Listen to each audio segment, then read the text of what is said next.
O episódio 2 de The Last of Us mostrou o começo da jornada dos protagonistas e, como toda boa jornada, o episódio foi repleto de momentos de tensão e o sufoco para os personagens que tiveram que correr muito para sobreviver. Corre, negada! Isso sem falar que nós tivemos mais informações sobre o início do surto e muitas referências para quem é fã dos jogos. Mas diz aí, tá afim de saber do que eu tô falando? Então vem comigo e bora fazer uma análise completa desse episódio que também tá sensacional. Roda a vinheta, editor!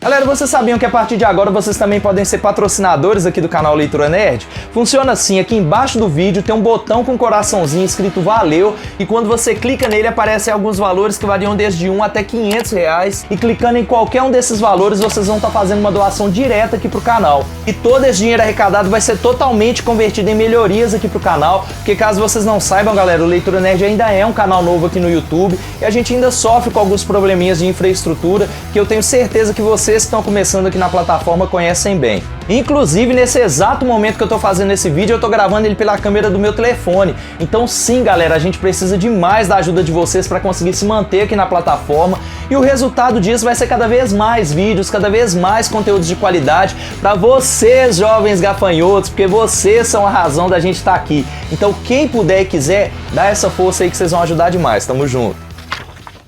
Fala galera nerd, eu sou o Emerson, sejam todos muito bem-vindos. Olha, eu não sei vocês, mas eu curti demais esse segundo episódio, ele foi impactante do começo ao fim, sem falar que os produtores eles conseguiram manter o mesmo nível do episódio anterior e além disso ainda trazer mais informações sobre como tudo começou, principalmente mais informações sobre como os infectados agem, né, aquela coisa da consciência coletiva, e isso foi muito foda. Lembrando que eu já tinha dito no meu vídeo de análise do primeiro episódio que a tendência é eles explorarem cada vez mais esses elementos da história, porque agora eles têm muito mais tempo de tela para fazer isso. Inclusive, se vocês ainda não assistiram esse vídeo, eu vou deixar o link dele aqui no card. Corre lá e assiste que ele também tá legal demais. Mas agora quem não pode perder tempo é você, jovem gafanhoto. Já deixa o seu like, se inscreve no canal, ativa o sininho das notificações para vocês não perderem nenhum vídeo.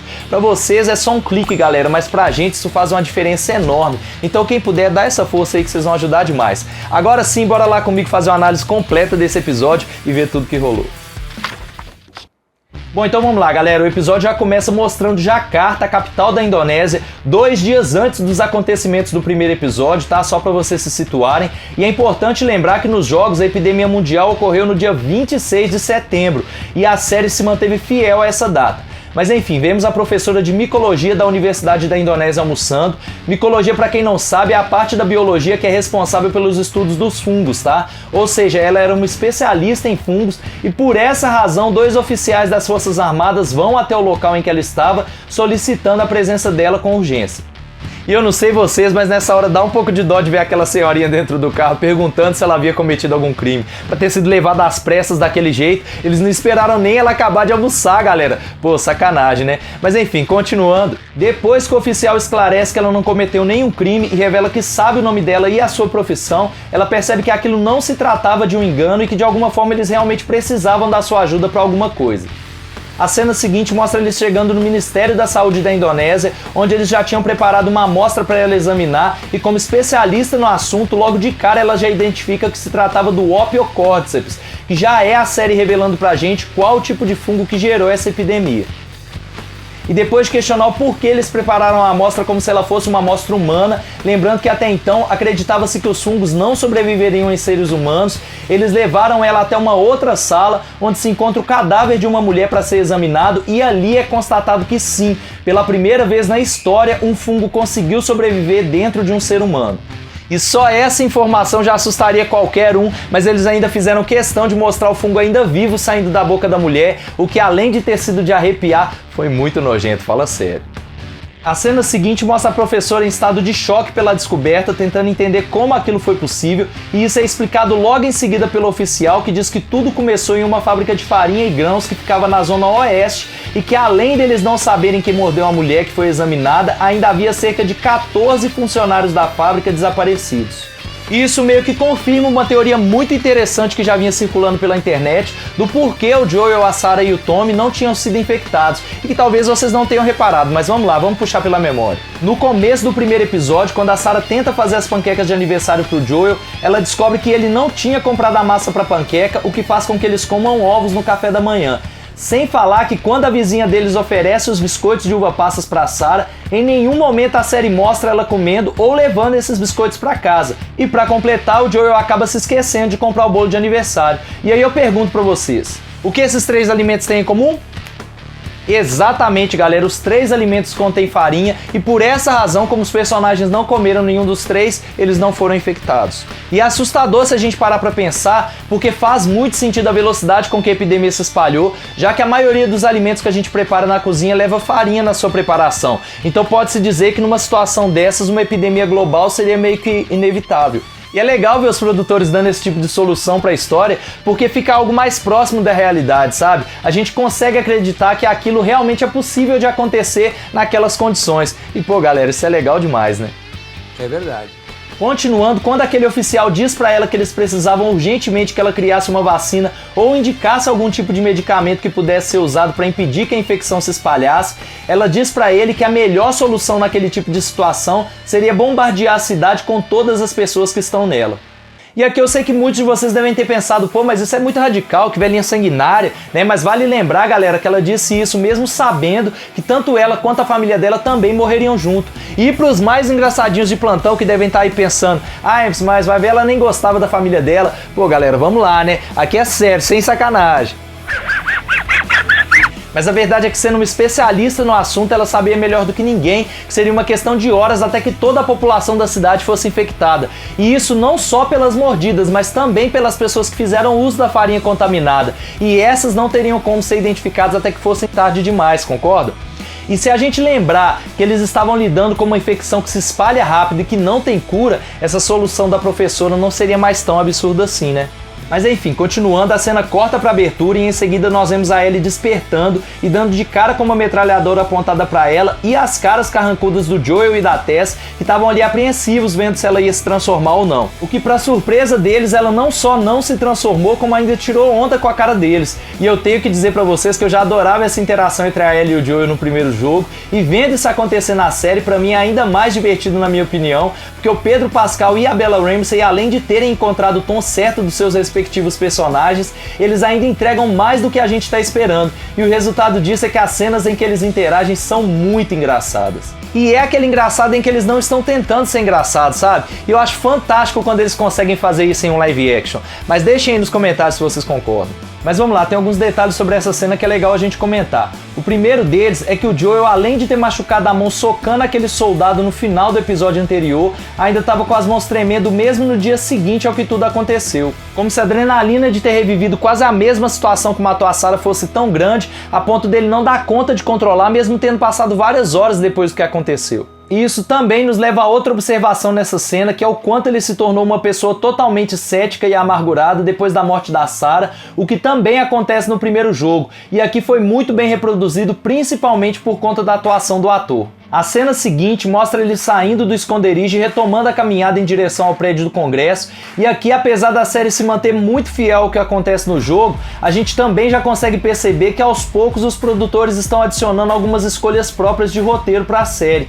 A prova disso é que no primeiro jogo, depois de matar os dois soldados, o Joel, a Tess e a Ellie passam a noite fugindo dos militares enquanto eles seguem em direção ao prédio do Congresso. Já na série, além de não ter nenhum indício de que os soldados estariam perseguindo os três, os produtores também optaram por fazer essa cena durante o dia. Eu acredito que essa escolha tenha sido feita para poder facilitar o trabalho nas filmagens, já que deve ser muito mais complicado filmar à noite, sem falar que durante o dia fica melhor para poder mostrar aquele cenário pós-apocalíptico e, consequentemente, causar um impacto maior no público. Mas diz aí se vocês concordam.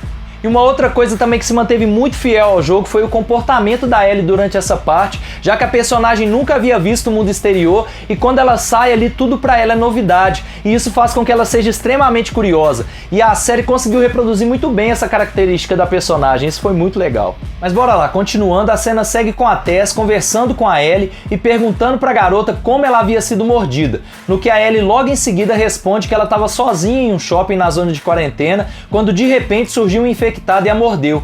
E assim como no jogo, isso é uma mentira contada pela garota para proteger a sua melhor amiga e par romântico Riley, que também estava com ela nesse dia e que inclusive já foi mencionada no primeiro episódio, quando a Marlene estava conversando com a Ellie lá na prisão dos vagalumes, e em breve deve dar as caras na série também, já que a atriz Stormy Reed já foi confirmada para interpretar a personagem. A conversa segue e a Ellie pergunta pra Tess se existe mesmo um tipo de super infectados que jogam esporos de fungo em você e outros com a cabeça rachada que enxergam no escuro que nem morcego. E pra quem jogou os jogos sabe que isso é uma referência direta tanto aos bloaters quanto aos instaladores. Mas vamos lá, galera, pra quem não sabe, os bloaters ou baiacus, como costumam ser chamados, são aqueles que estão infectados há vários anos e por essa razão possuem o corpo inteiro tomado pelos fungos, como se fosse uma espécie de carapaça ou armadura. E isso faz com que eles sejam extremamente fortes e nos jogos eles atacam jogando esporos de fungo em você, assim como é mencionado na série. E já os instaladores são aqueles que foram infectados há cerca de um ano e por essa razão eles ainda têm o corpo de humanos, porém a cabeça já foi quase completamente tomada pelos fungos. E isso faz com que eles não consigam enxergar e precisem usar a ecolocalização, que são aqueles estalos que eles fazem para poder se localizarem no ambiente, daí o nome instaladores.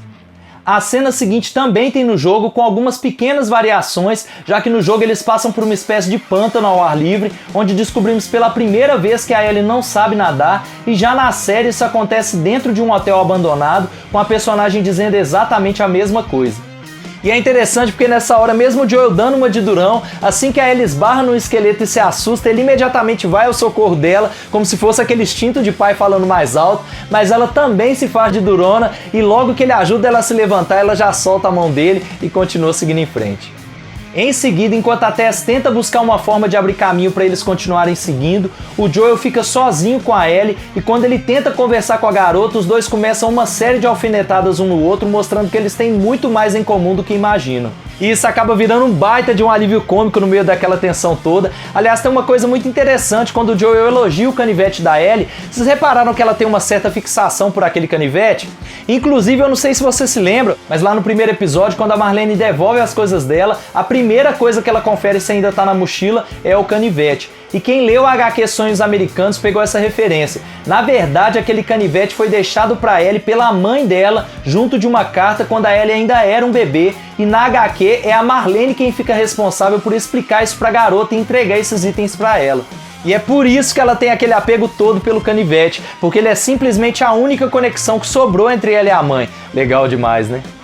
E aí quando a Tess finalmente retorna, ela chama os dois para mostrar algo que ela viu, e o que nós vemos em seguida é a primeira grande diferença entre o jogo e a série, que é o fato de que agora os infectados agem com o que nós chamamos de consciência coletiva, onde se você atacar um deles é como se você estivesse atacando todos eles, e consequentemente todos vão saber a sua localização e vão vir atrás de você.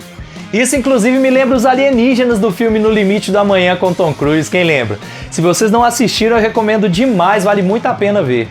Mas enfim, por conta da enorme quantidade de infectados que estavam no lugar onde os três precisavam passar para chegar ao prédio do Congresso, o Joel disse que eles precisavam ir pelo museu, e aqui mais uma vez a série tá de parabéns por ter sido bastante fiel ao jogo nessa parte, tanto nos diálogos quanto no cenário e principalmente nos acontecimentos. Até mesmo o homem dilacerado que eles encontram no jogo, assim que entram no museu, também aparece nessa parte, com a diferença de que no jogo tratava-se de um policial e aqui na série parece ser um homem comum. E o que vem a seguir é o que os fãs dos jogos já estavam esperando desde o lançamento do primeiro trailer, que é o aparecimento dos instaladores, que são personagens muito conhecidos no universo dos jogos The Last of Us e certamente não poderiam faltar, né? E além deles terem sido muito bem feitos para essa série, eu tenho que dizer para vocês que o nível de realismo desses personagens chega a ser assustador. É sério, galera, em alguns momentos eu cheguei a ficar tenso de verdade mesmo, muito mais do que quando eu joguei o jogo. E eu não sei se vocês concordam, mas se a série consegue provocar isso nos fãs, é porque eles realmente fizeram um excelente trabalho, né? Sem sombra de dúvidas. Mas diz aí o que vocês acham. E depois de muita dificuldade, eles finalmente conseguem eliminar os instaladores e chegar ao telhado do museu. E aqui nós temos duas das cenas mais legais e bonitas desse segundo episódio. Quem já jogou o jogo sabe do que eu tô falando. A primeira é a cena da Ellie se equilibrando em uma tábua para chegar do outro lado de um prédio. E quando o Joel questiona se a garota estava com medo, ela diz que não, já que aquilo era apenas uma tábua e que o que ela havia acabado de presenciar minutos antes, aquilo sim dava medo.